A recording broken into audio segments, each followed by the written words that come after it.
you got another article about 5 potential landing spots if the Browns change their mind about the trade.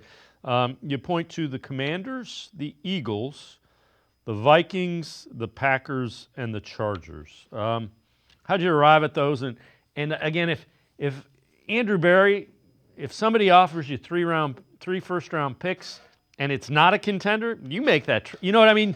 Andrew Berry can't try to appease where Myles Garrett wants to go to win a Super Bowl. It's basically an auction at that point. Who's giving me the most? Yeah, except you're right. Except let's throw New England in there, right? Does New England offer a ton of picks? They have a high first round pick.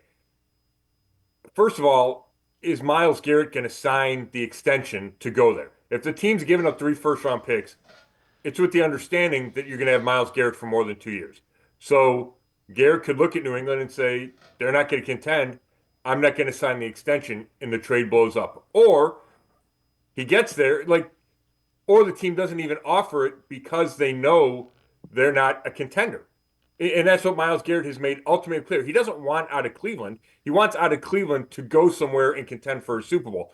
So when I came up with that list, my choices were narrowed because I looked at teams that I felt were or could be Super Bowl contenders with Garrett. And, that's teams that went to the playoffs this year, for the most part.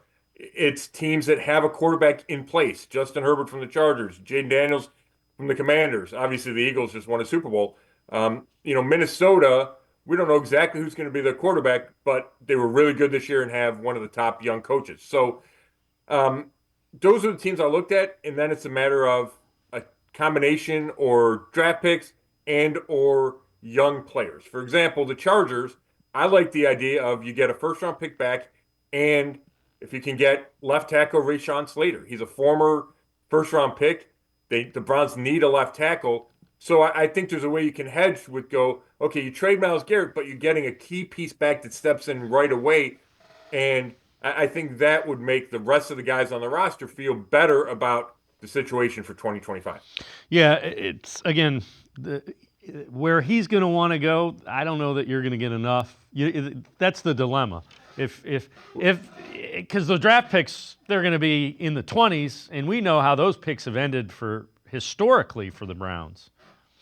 Well, I think that's one of the big hurdles to this trade, and why one of the reasons, maybe not at the top of the list, but one of the reasons the Browns seem intent on not trading Garrett is they would not get fair value back. And that's part of it is because they would be getting picks in the 20s, you would assume. And even if you get two of those, are those two guys going to add up to the impact that Myles Garrett would have? I would argue no. Now they'd be cheaper and younger, and you have that to weigh in. But if you're talking about winning over the next couple of years, and that's why you have to be careful. Is it a real rebuild, or you're trying to, win right now?